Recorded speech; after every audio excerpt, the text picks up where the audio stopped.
Assalamualaikum warahmatullahi wabarakatuh. Hai little guys, anak-anak yang baik hati dan bersemangat. Tahukah kalian little guys, di dalam sebuah teks bacaan terdapat ide-ide pokok dan simpulan. Ide-ide pokok sudah kita bahas pada pembelajaran yang lalu. Ini kita akan membahas tentang simpulan. Apa sih simpulan itu? Simpulan adalah ikhtisar akhir dari sebuah teks bacaan. Ada loh cara-caranya untuk menentukan ikhtisar akhir. Yaitu 1. Bacalah teks secara keseluruhan. 2. Temukan informasi-informasi penting dari setiap paragraf. Yang ketiga, hubungkan semua informasi penting menjadi pernyataan akhir. Little guys, Ibu akan memberikan contoh satu paragraf dari teks sebuah bacaan laporan. Ini dia. Nah, little guys, apa ya simpulan dari teks ini? Simpulan paragraf tersebut adalah tanaman jagung dijadikan sebagai alternatif tanaman padi karena waktu yang diperlukan lebih cepat dan cara menanam yang cukup mudah. Little guys, mudah kan membuat simpulan?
Little guys, lagu apa tadi yang kalian dengarkan?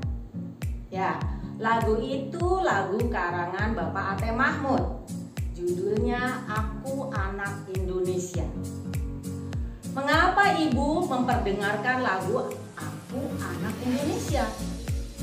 Karena Ibu ingin menyampaikan pembelajaran yang ada kaitannya dengan lagu tersebut, yaitu tentang sila ketiga dalam Pancasila yang bunyinya Persatuan Indonesia. Little guys, banggakah kalian menjadi bangsa Indonesia? Pasti kalian bangga. Bangsa Indonesia memang pantas untuk dibanggakan little guys. Mengapa? Karena bangsa Indonesia dengan beraneka ragam suku bangsanya, bahasa daerahnya, kebudayaannya, agamanya, tapi bangsa Indonesia dapat menjalin persatuan dan kesatuan, selalu rukun dalam kehidupan sehari-hari. Nah, little guys, kita kemarin sudah belajar tentang sila ke-1 dan sila kedua.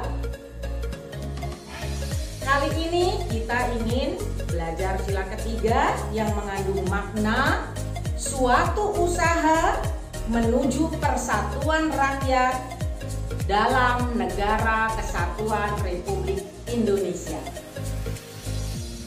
Saat itu, bangsa Indonesia sudah membuktikan bahwa persatuan adalah senjata yang paling ampuh dalam perjuangan. Saat bangsa Indonesia dijajah oleh penjajah, tidak bersatu, kedaerahan bangsa Indonesia selalu gagal dalam pertempuran melawan penjajah. Tapi setelah bangsa Indonesia bersatu, barulah bangsa Indonesia berhasil untuk merdeka. Persatuan itu penting, anak-anak. Karena dengan bersatu, kita menjadi kuat, kita menjadi hebat, kita menjadi maju. Ada semboyan yang selalu kita pergunakan dalam persatuan, yaitu bersatu kita teguh, bercerai kita runtuh. Apa artinya ini? Apabila kita bersatu anak-anak, kita akan kuat, kita akan mudah dalam menghadapi berbagai tantangan. Tapi apabila kita bercerai-berai, maka kita akan mengalami kesulitan, kita akan menjadi lemah, kita tidak mempunyai daya untuk menghadapi tantangan ini. Nah, little guys, apa saja nilai-nilai yang terkandung dalam sila ketiga Pancasila? Ini dia nilai-nilai yang terkandung dalam sila ketiga Persatuan Indonesia.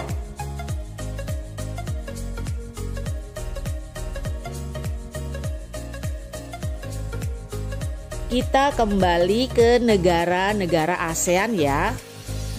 Bagaimana pendapatmu pengaruh kondisi geografis bagi kehidupan manusia? Sebagian besar kawasan Asia Tenggara beriklim tropis dengan curah hujan tinggi dan suhu udara panas. Hutan tropisnya kaya akan flora atau tumbuhan dan fauna hewan. Hutan menghasilkan kayu dan rotan. Hanya Myanmar bagian utara yang beriklim subtropis. Semua negara di kawasan Asia Tenggara memiliki wilayah laut. Laut banyak memberikan manfaat terkait sumber daya alamnya, yaitu ikan dan hasil laut lainnya, jalur transportasi, objek wisata, bahan tambang seperti minyak dan gas bumi. Little guys, kita pelajari lebih lanjut ya. Pemanfaatan kondisi geografis di Asia Tenggara. Setiap negara di Asia Tenggara memiliki kondisi geografis yang beragam.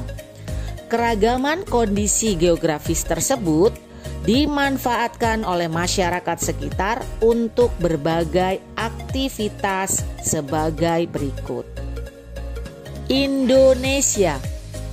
Dataran rendah yang luas dimanfaatkan sebagai lahan pertanian dan perkebunan yang menghasilkan padi, sayuran, dan karet. Potensi hutan Indonesia menghasilkan kayu jati dan rotan yang dimanfaatkan sebagai bahan mebel. Ada pula getah yang dihasilkan dari pohon karet. Perairan dimanfaatkan untuk diambil hasil lautnya seperti ikan, rumput laut, dan garam. Pantai-pantai di Indonesia dimanfaatkan sebagai tempat wisata. Indonesia juga banyak menyimpan sumber daya alam, misalnya hasil tambang. Hasil tambang seperti batu bara, minyak bumi, dan gas alam dapat dimanfaatkan sebagai sumber energi. Malaysia. Sebagian kondisi geografis Malaysia adalah hutan yang luas. Hasil hutan seperti kayu menjadi komoditas ekspor. Sepanjang pantai barat dari Perak sampai Negeri Sembilan dimanfaatkan sebagai lahan pertambangan seperti kilang minyak di Kuala Trengganu dan timah di Perak. Malaysia juga memiliki perkebunan luas yang menghasilkan karet terbesar di dunia. Singapura. Kondisi geografis Singapura menyebabkan negara tersebut tidak memiliki banyak sumber daya alam. Usaha pertanian diusahakan secara hidroponik. Akan tetapi beberapa wilayah dimanfaatkan sebagai lahan peternakan unggas. Thailand. Kegiatan pertanian banyak dilakukan di sepanjang sungai Chao Phraya. Hasil pertanian terbesar adalah padi. Bahkan Thailand dijuluki sebagai lumbung padi utama di Asia Tenggara.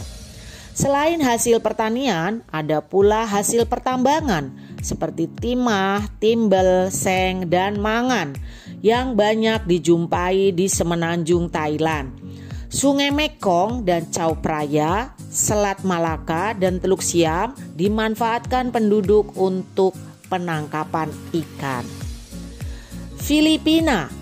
Masyarakat Filipina memanfaatkan dataran rendah sebagai lahan pertanian perkebunan, dan hasil pertaniannya antara lain jagung, padi, ketela pohon, tebu, dan tembakau. Hasil perkebunannya antara lain karet, kelapa, dan kayu, merupakan komoditas ekspor terbesar Filipina. Kondisi geografis di wilayah Luzon dimanfaatkan sebagai pertambangan emas. Laos.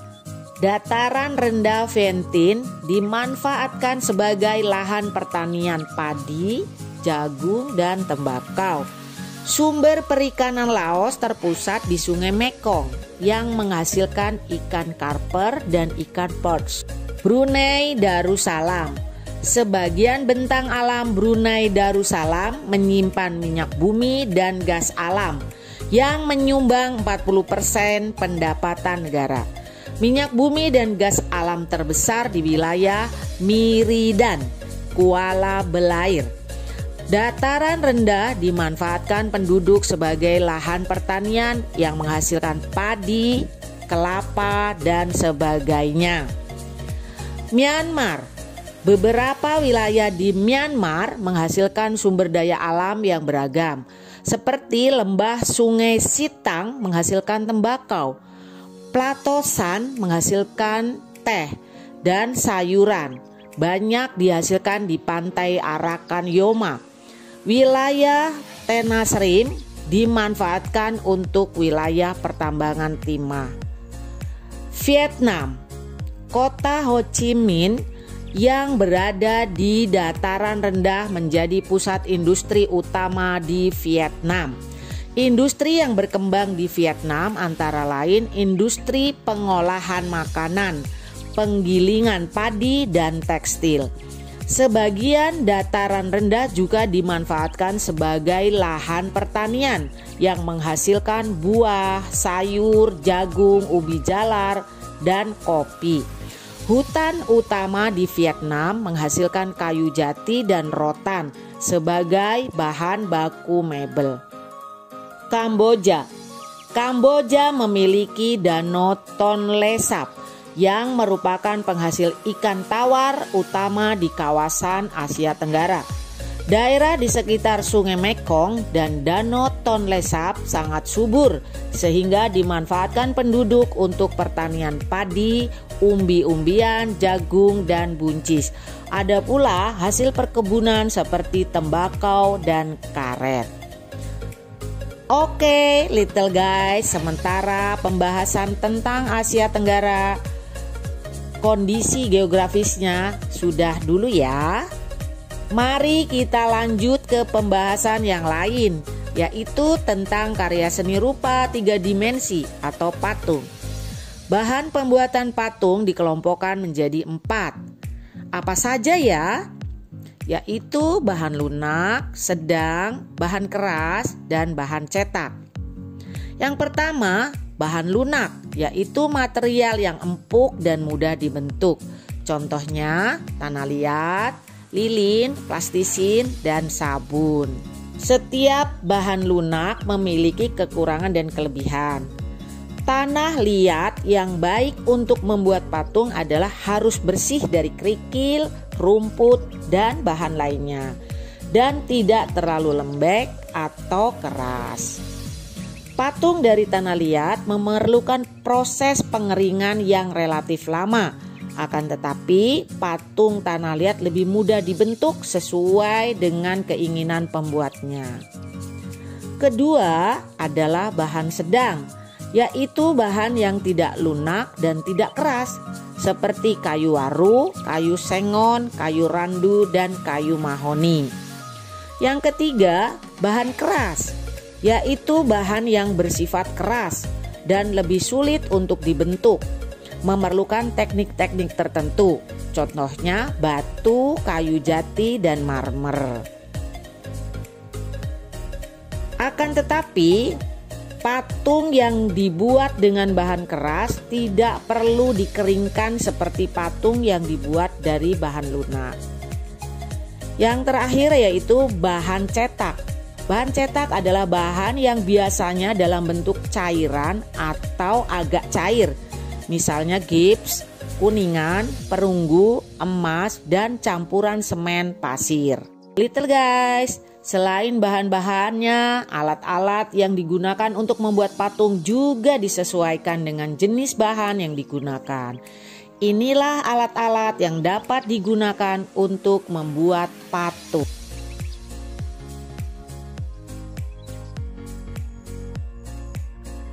Hai little guys, kali ini kita akan memasuki pembelajaran terakhir pada subtema 1. Tema 1 yaitu pembelajaran ke-6. Little guys, masih ingatkah kalian tentang manfaat tumbuhan yang pernah kita pelajari pada pembelajaran 1? Yaitu diantaranya tumbuhan dimanfaatkan sebagai bahan bangunan, bahan pembuatan pakaian, obat-obatan, dan bahan makanan bagi makhluk hidup lainnya. Little guys, di dalam bahan makanan tersebut ada yang mengandung karbohidrat, protein, lemak, mineral, dan zat gizi tersebut sangat dibutuhkan bagi tubuh manusia. Coba kalian amati little guys, apa menu makanan yang setiap hari kalian makan? Apakah ada yang berasal dari tumbuhan?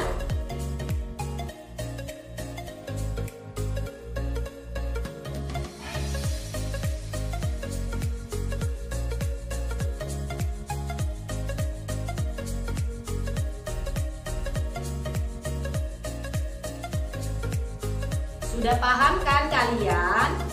Itu tadi tentang gizi dan pemanfaatannya. Sekarang ibu ingin kalian menambah pengetahuan yang lain. Apa itu little guys? Yaitu tentang kata keterangan. Keterangan adalah suatu kata yang dipakai untuk membatasi atau meluaskan makna subjek atau predikat dalam suatu kalimat. Ada beberapa macam keterangan dalam bahasa Indonesia. Yang pertama, keterangan tempat. Apa itu? Keterangan tempat yaitu menjelaskan dalam ruang mana suatu perbuatan atau peristiwa berlangsung.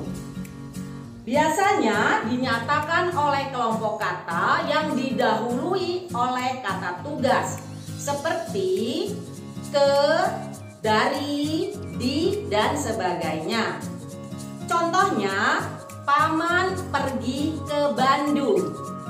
Ke merupakan kata tugas, Bandung merupakan kata keterangan.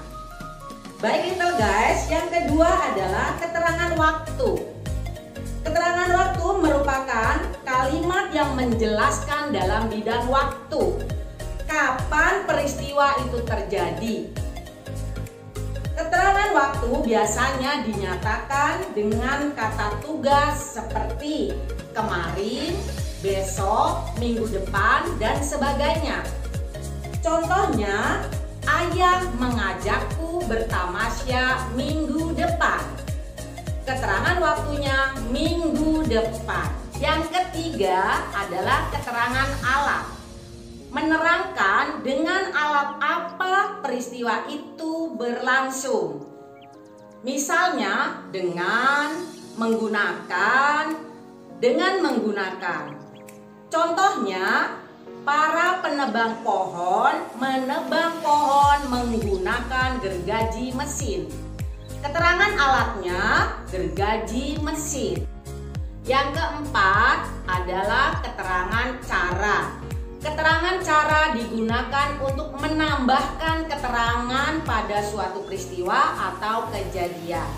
Misalnya dengan cara atau secara. Contohnya, Dinar mengembangbiakan tumbuhan secara cangkok. Secara cangkok merupakan keterangan cara.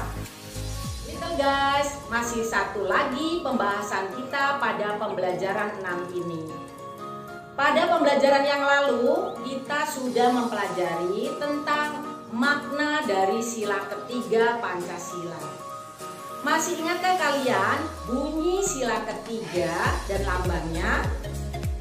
Ya, bunyinya Persatuan Indonesia yang dilambangkan dengan pohon beringin. Little guys, masyarakat Indonesia adalah masyarakat yang beragam. Maka sering diistilahkan dengan masyarakat plural. Keberagamannya antara lain keberagaman beragama, sosial budaya, suku bangsa dan bahasa, serta ekonomi. Namun keberagaman itu tidak menjadi sumber perselisihan, tetapi menjadi pendorong kebersamaan. Keberagaman itu indah.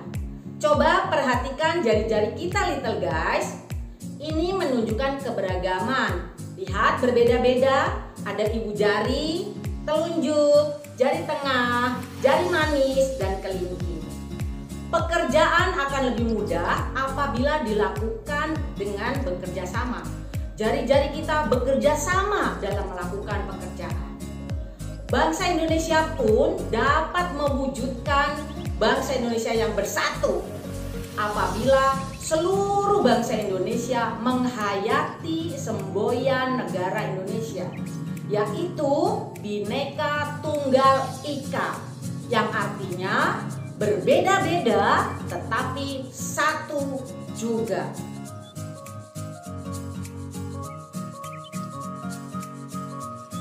Little guys, kita sudah selesai pembelajaran subtema 1 dari tema 1. Mudah-mudahan semua yang sudah kita pelajari kalian memahaminya dan menerapkannya dalam kehidupan sehari-hari. Kita akan bertemu lagi pada pembelajaran berikutnya. Ciao.